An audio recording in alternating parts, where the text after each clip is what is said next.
میت کو پڑھ کر بخشنا۔ میری والدہ کا جنوری میں انتقال ہوا تھا، ہم ان کے لیے کیا کیا صدقہ جاریہ کر سکتے ہیں؟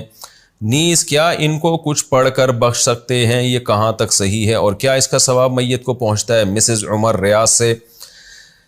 قرآن کی تلاوت وغیرہ پڑھ کے میت کو ثواب پہنچانا، جس کو ایصال ثواب کہتے ہیں، اس میں یہ اختلافی مسئلہ ہے۔ احناف کے ہاں یہ جائز ہے، بعض فقہا اس کی حقیقت کے قائل نہیں ہیں۔ تو انسان کو ایک فقہ کو فالو کرنا چاہیے اور دوسرے فقہا کا بھی احترام کرنا چاہیے۔ اس کے دلائل کیا ہیں احناف کے، وہ میں کئی بار مسائل میں ریکارڈ کروا چکا ہوں، مضبوط دلائل ہیں۔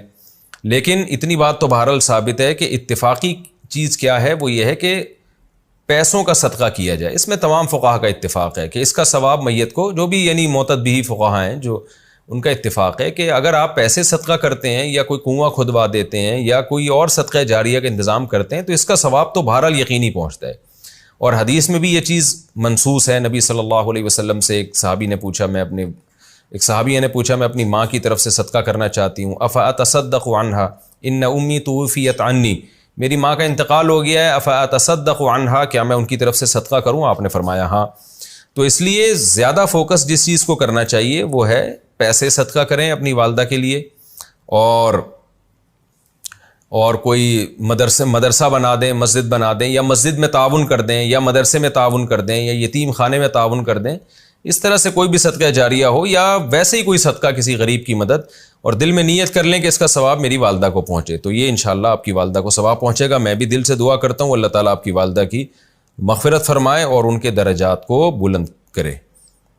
قرآن بخشنے کا طریقہ کیا ہے؟ قرآن مجید بخشنے کا صحیح طریقہ کیا ہے؟ کہتے ہیں کہ پہلے الحمد شریف پڑھے گا، پھر حمد و ثنا کرے گا، پھر تینوں قل پڑھے، پھر اس کے یہ کہے کہ اس کا ثواب ہمارے نبی صلی اللہ علیہ وسلم کو اور اس کے بعد حضرت آدم سے لے کر قیامت تک آنے والے تمام انسانوں کو پہنچائے، پھر آخر میں جس کے لیے قرآن پڑھا گیا اس کا نام لے کر بخش دے۔ کیا یہ طریقہ صحیح ہے؟ آفرین انڈیا سے۔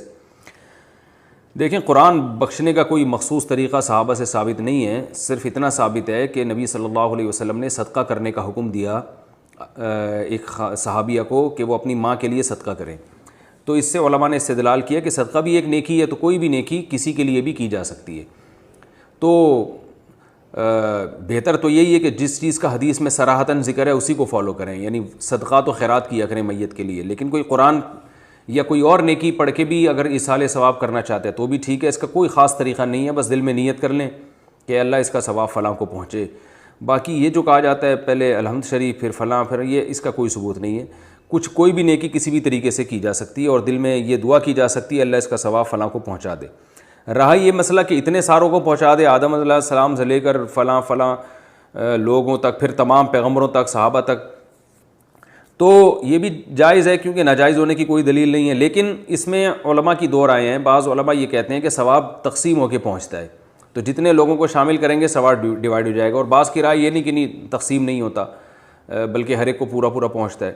تو ان میں سے کسی بھی مسلک پہ کوئی مضبوط قرآن و سنت سے دلیل کسی کے پاس نہیں ہے۔ کہ اللہ کی رحمت سے امید کی جا سکتی ہے کہ اللہ سب کو سارا ہی ثواب پہنچا دیں، اللہ چاہیں تو ڈیوائڈ کر کے پہنچا دیں۔ تو اس لیے کوئی ایسا خاص طریقہ نہیں ہے، جس طرح سے چاہیں کر لیں آپ۔